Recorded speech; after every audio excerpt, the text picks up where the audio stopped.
What is up, guys? It is the Sound Alchemist, and today I'm back to bring you some lore on my character for D&D.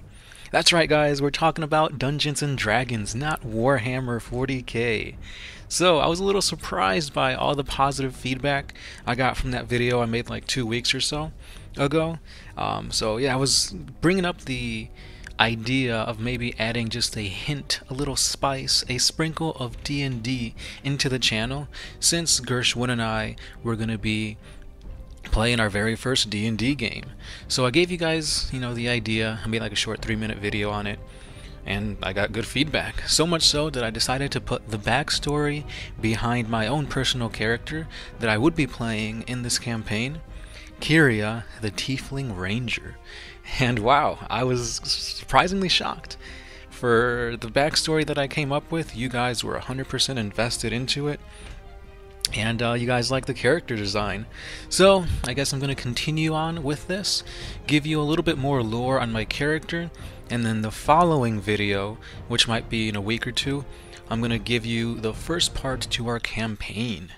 Now, that campaign is going to be a 4-person campaign that Gershwin and a couple buddies of ours are doing, and it's going to be titled Snowfallow Keep. So, if you guys like D&D, if you want to learn, what happens in our adventures as our characters level up and progress through this world, then stay subscribed. And of course, if you want some more 40k content, stay subscribed, because that's going to be our main thing. Like I said, this is only going to be a little bit of D&D stuff sprinkled in throughout the month. But for now, let's continue on with my lore on Kyria, the Tiefling Ranger. Now, I'll give you a quick overview as to her background. So, Kyria's father's family, way back in the day, like the ancestors and stuff, they made a pact with a devil from the 9 hells. This devil killed the enemies of the family. However, that family could not pay the cost for the tasks, so the devil damned them. The devil ended up killing every male in the family and slept with the widows. And now every 6th generation, a tiefling is born, but only the firstborn becomes a tiefling. And lo and behold, Kyria happened to be that tiefling. So Kyria ended up having horns, she's got a tail, and her skin is pink. So she does have demonic appearances upon her. So because of this, her father and her mother had to hide her away in a cabin, and eventually, they lived happily, away from society. Unfortunately, during a hunting expedition, her father came across a wounded man, and while trying to help this man, turns out that this was all a trap.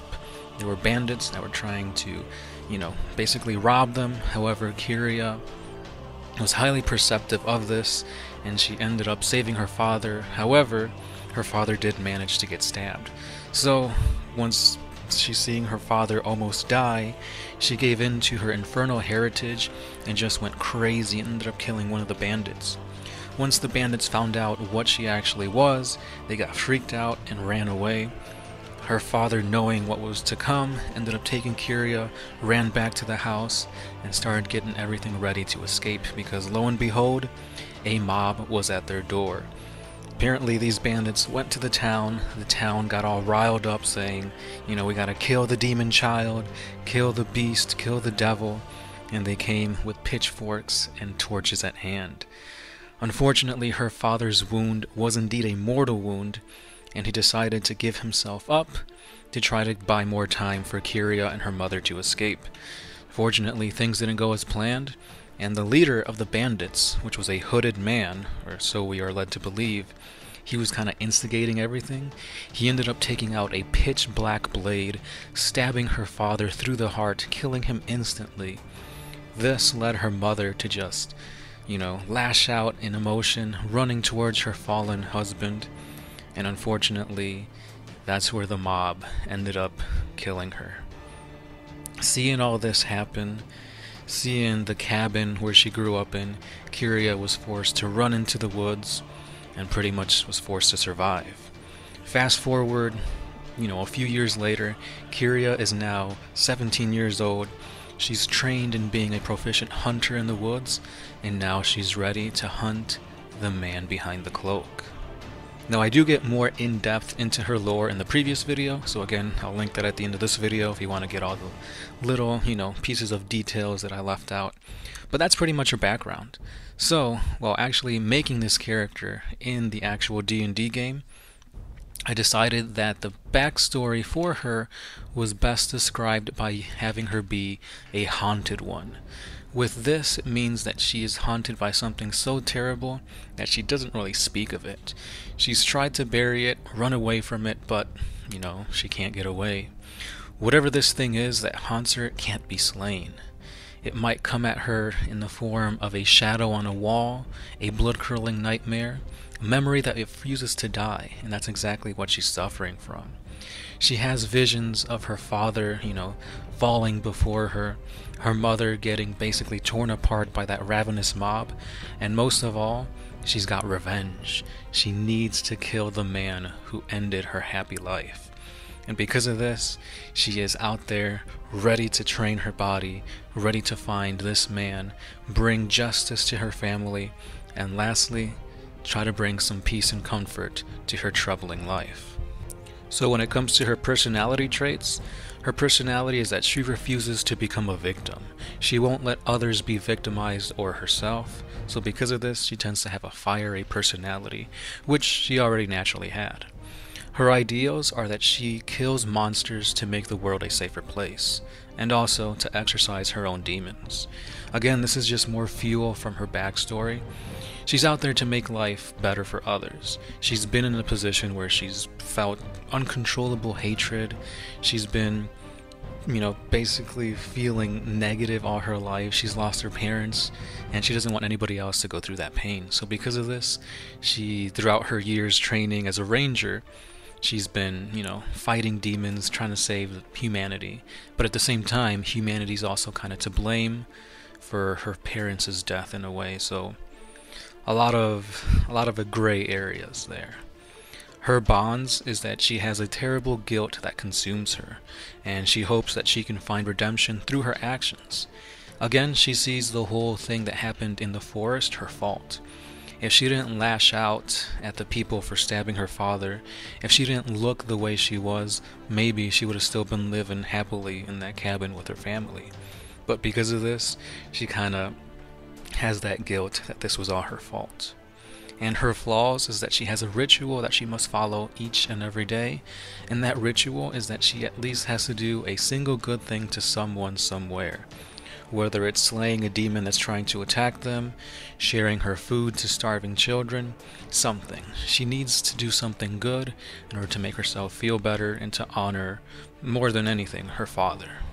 After all, her father was trying to do good by saving the injured bandit, and again, his good deed led to his demise. Now when it comes to her weapons, she's got the longbow. Obviously she's a ranger, she's an archer, and her secondary weapons are 2 short swords. Now I haven't decided what exactly I'm going to follow through once I level up, whether I should focus on archery, if I should focus on close combat fighting with the short swords, but I'm kind of leaning towards the longbow, archery stuff. Again, let me know what you guys think down below. Is archery a better avenue to explore? Should I stick close combat? Let me know. Now, a little bit of her features kind of are dictated through her background. So she's really good at fighting against beasts, since that's pretty much what she's been training after, the demise of her family. She's been going out into the woods, fighting beasts to kind of train her abilities so that she can hunt this hooded man and his band of bandits. So because of that, she's good against beasts, and her favorite terrain is that of forests.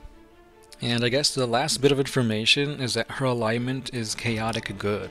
So she's trying to do good, but at sometimes, she's got to break the rules, even if it means stealing to feed the poor, killing somebody if it means protecting, a greater amount of people.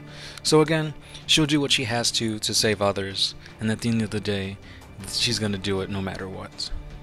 And yeah, so I think that pretty much completes the entire background and lore for my character. So again, let me know what you guys think. I guess if you were to base her on a previous character, I guess her personality would be kind of like that of Korra from the last Airbender or Avatar. She's got like a fiery personality, she's kind of a go-getter. she's a little like brass, like she'll go out there without really thinking things through, but she's got a good heart, and that's kind of what drives her to do what she has to do. Now before I end the video, I do want to give you a little bit of a sneak peek into what's to come. So like I said before, the adventure that we're going to be taking part of is called Snowfallow Keep.